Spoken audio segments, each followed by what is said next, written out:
There's flowers all around them. And at some point, she stops with her caregiver right next to her, and she just kind of looks out across this field of beautiful flowers, and she's just really in the moment.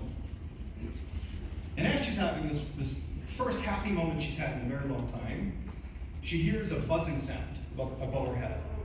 And she begins, she looks up and she sees there's a bee above her head. She swats the bee, not gonna let this bee ruin my moment.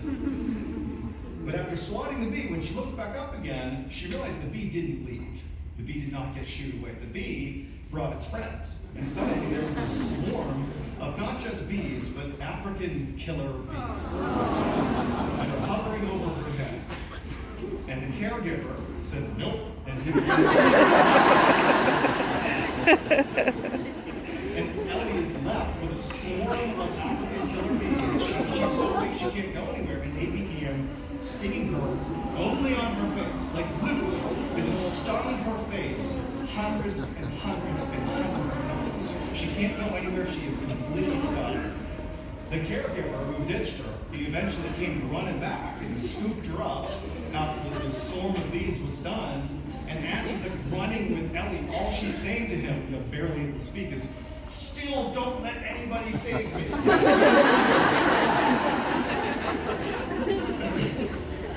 And so he abides. He knows his job is to let her die. And so, also side note, Ellie was deathly allergic to bees as well. So literally almost died when she was 2. So she's like, now I'm really gonna die. And so he puts her in her bed back in the house she's rented in California, and she's literally like, I'm about to die from anaphylactic shock or from Lyme disease, one of the two, it's about to happen. But she lays there for 3 more days, and she doesn't die. And in fact, at the end of those 3 days, she found herself looking around being like, I actually feel pretty good. I normally have chronic pain and am miserable, and I feel okay right now, what's going on? And she sat up and she said, oh, I can sit up on my own power, what's going on here? And so Ellie, being, she wanted to make sure this wasn't too good to be true, she began doing some research, and she discovered an obscure study done in Australia in 1997, so this is 13, 14 years earlier, where these scientists discovered that certain bee venom contains an ingredient that in theory could kill the bacteria that causes Lyme disease, only in theory. But they couldn't conduct the experiment because it would involve swarming bees.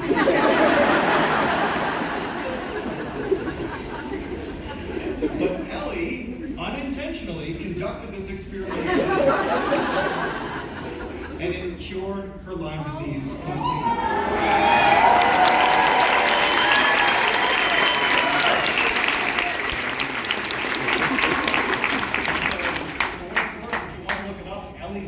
Her job now is literally touring the country and teaching people about the value of being stung by bees.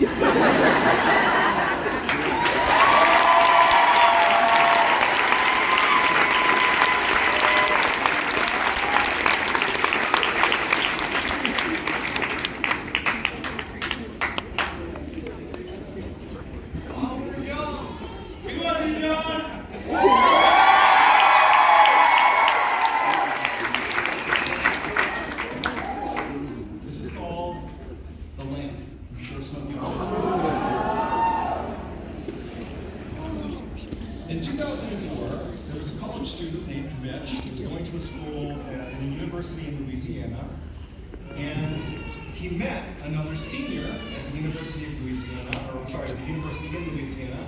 Her name was Kayla, and Mitch was immediately smitten by Kayla. He loved Kayla. She's the love of his life. Kind of like me and you, Amanda. I still love you.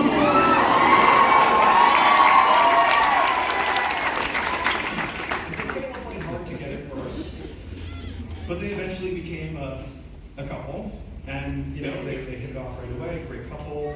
They graduate and they move in together in an apartment in Louisiana, and life is great. The first couple of years that they were post-grad, they really focused on their careers, but they always found time for each other, going on walks and bike rides and playing games together. I mean, they're really living their best life. 2 years after graduating, so this is 2006, they buy their dream home. It's this cute little little house with a white picket fence out front, a little yard, and a nice safe neighborhood. And a year after moving into this dream home, so that's 06, 07, they have their first child, a little girl. And then 2 years after that, they have their son, and their family's complete. So it's 2009, they're married, they got their 2 kids. And Mitch loved his life. He loved his job, he loved his wife, he loved his kids.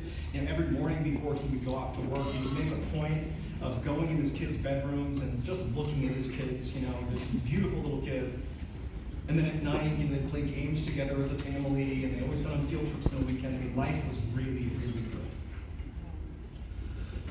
But in 2009, 2009, so shortly after their son was born, their second child, Mitch was at home in his dream home, cute little home, and he was watching TV. He was watching a football game. And as he was sitting there watching the game, he suddenly became distracted by a lamp, the lamp in the corner of his room. Like this lamp. It was a red lamp, and there was nothing about this lamp that was in any way unique. It was just a lamp that you would get at like Target or something. But Mitch, he's like watching TV, he keeps looking over at this lamp, and it looked blurry to him. Nothing else in the room is blurry. It's just the lamp. And it's not like the light bulb, at night when your vision's not as good and you look at like a light and it's a little bit blurry. It wasn't like that. Like the lamp itself, independent of the rest of the room, was blurry and it made no sense. And so Mitch is like staring at this lamp, trying to like rub his eyes to, maybe it's me, but he just can't. The lamp is still blurry. And so eventually, Mitch, he forgets the game he's watching, and he just gets up and he walks over to the lamp to see what's going on with this lamp. And he's right on top of the lamp, and it's still blurry. He's moving it around. It didn't make any sense to him.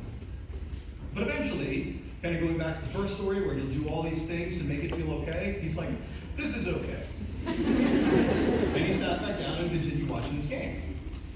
But at some point, as he's gone back to the game, doing his best to avoid the lamp, he looks over again, and he sees the lamp has changed. Not only is it blurry, but it's now upside down. Like it's inverted itself. Oh. And now Mitch is like, am I having a stroke? Am I having a heart attack? Is there something wrong with me? And so he gets up, he walks over to the lamp again. He can't make sense. He doesn't touch it. He's just looking at the lamp. It doesn't make any sense. But Mitch, being the ever optimist, just decides, okay, that's fine. But now he can't focus on the game. He can only look at the lamp. And it's not even because it looked blurry or because it was upside down. It's now become something else.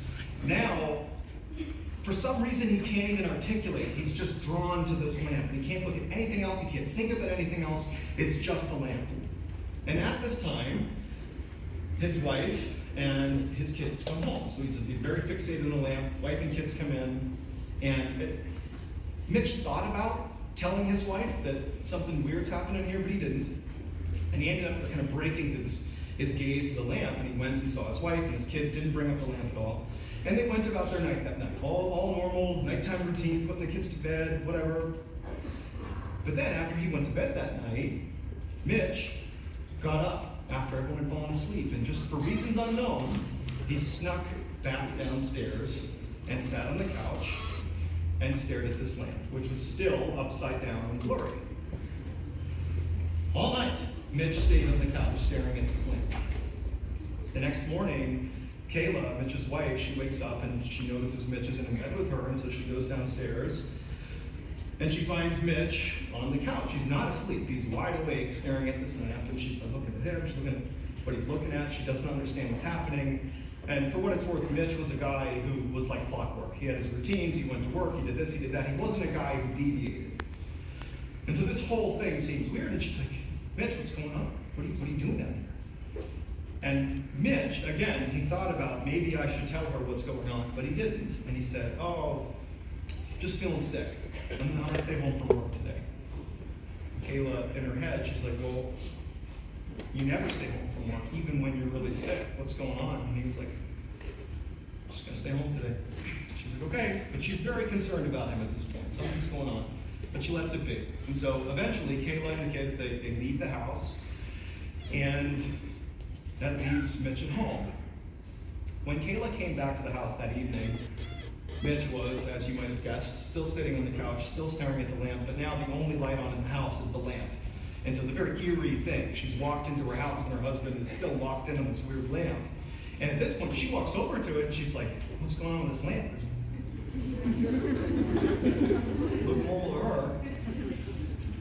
But Mitch didn't respond. At this point, Mitch became unable to speak. And so literally, Kayla is like, Mitch, what are you doing? What's going on? What's happening here? And Mitch is just, she's now putting it together. Like, maybe there's a serious thing happening with my husband. And so she sees it and she says, okay, I'm calling the doctor. There's something wrong, something's wrong here. Mitch not saying anything.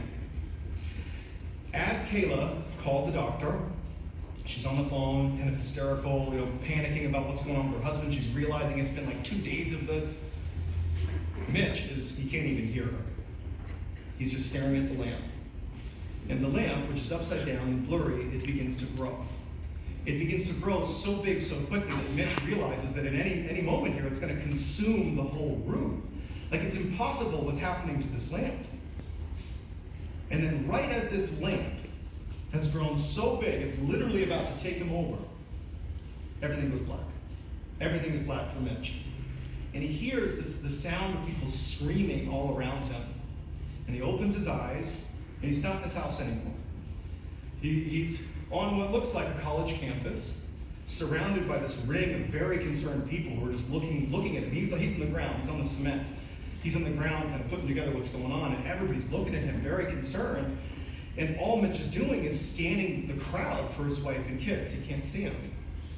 And then suddenly a police officer runs into the crowd, lifts Mitch up, and runs with him over to his cruiser. Just takes him straight out, no explanation, just carries him. Mitch doesn't know what's happening. And all Mitch can think to do is say to the cop, where's my family? Where's my wife? Where are my kids? What's going on? And the cop just said, I don't know. I don't know. You've been hurt. I don't know where your family is. So he gets him in the car, and they begin driving to the hospital, because that's where he tells Mitch they're going. And Mitch is like, what happened?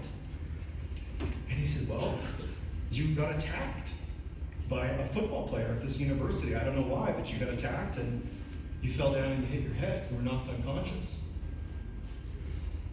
Mitch is like, I don't remember doing that. Mitch got brought to the hospital, and when he was at the hospital, he just kept asking the doctors over and over again, where's my wife and kids?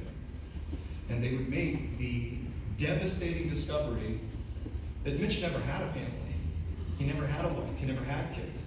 He didn't go to the university in Louisiana. It was all something that happened in his head. It was this very rare case of being knocked unconscious, and in a few seconds of being unconscious, his brain constructed an entire life, a 10-year history that never existed. But to Mitch, it existed absolutely. And so it completely ruined Mitch's life. He had to grieve the loss of his kids. He had to grieve the loss of his wife that never existed. And he would go on to talk about it. He did make a physical recovery, but he's posted several times online about this.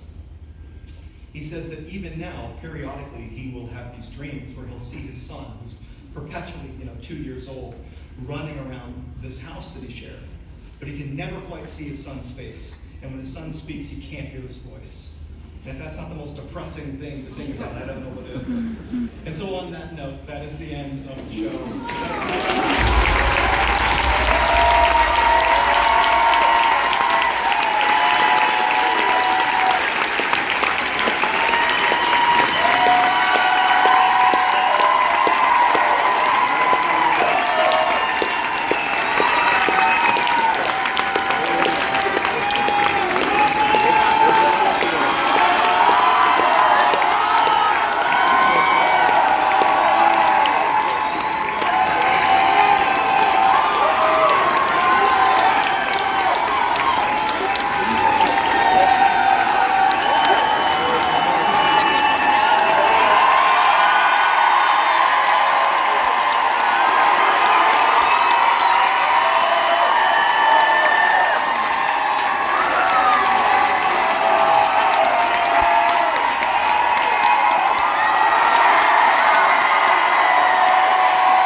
Yeah, it's